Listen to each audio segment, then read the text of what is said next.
you should be able to solve this equation. X cubed plus x squared equals 252. Easy or tough? It's up to you. What do you think about it? How shall I solve this problem? With a huge number. Usually, we should check the rational roots. All the rational roots can be expressed in this way, where the numerator m should be a divisor of the constant, and the denominator n should be a factor of the degree. Okay, and then you can find out that, if x is equal to 6, or this equation will magically hold. Well done! X equals 6 is a root of this equation, or the only rational root of this equation. So now our work is transform the equation. X cubed plus x squared equals 252. You know it can be written as 6 cubed plus 6 squared. So it is 6 cubed plus 6 squared. Very good. Then we can subtract the right hand side from the both sides. Then you can get x cubed minus 6 cubed, I'm going to write it this way, plus x squared minus 6 squared equals 0. Then factorization. We know that this section can be factorized, this part as well. However, we need two formulas. I'm going to write it here, okay? Magic formulas. A cubed minus b cubed equals a minus b times a squared plus ab plus b squared. A squared minus b squared is a minus b times a plus b. Very good. Then factorization. X cubed minus 6 cubed.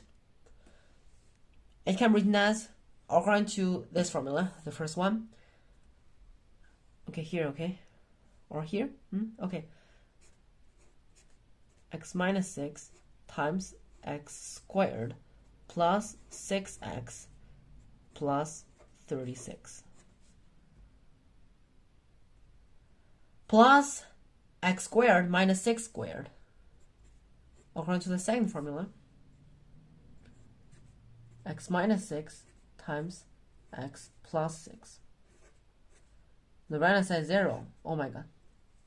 Narrowly, it comes out of the paper.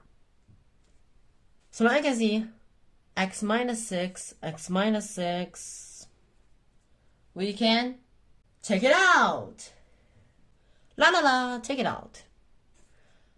X minus 6 times x squared plus 6x. Here is also an x. Plus 7x. Plus 36 plus 6. It is plus 42.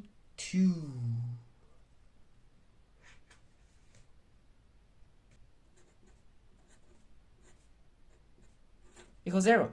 So now you can see we have the factor x minus 6.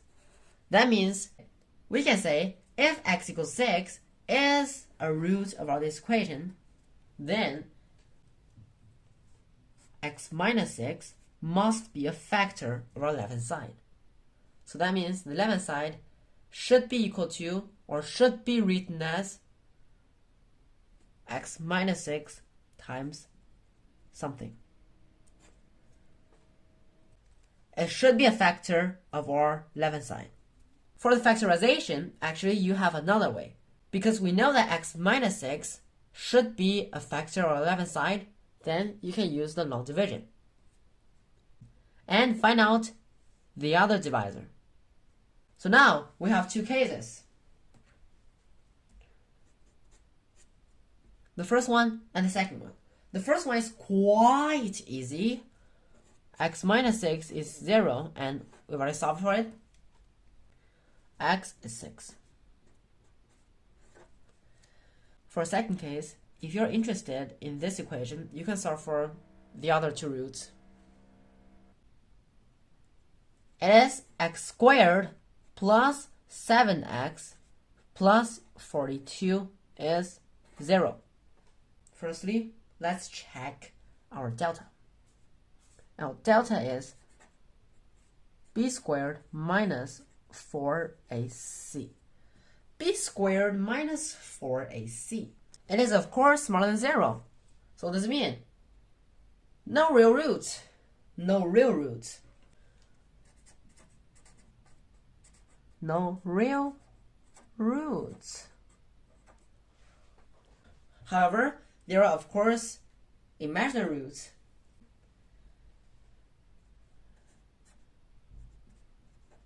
It is actually, the formula is negative b plus or minus square root of delta, then over 2a.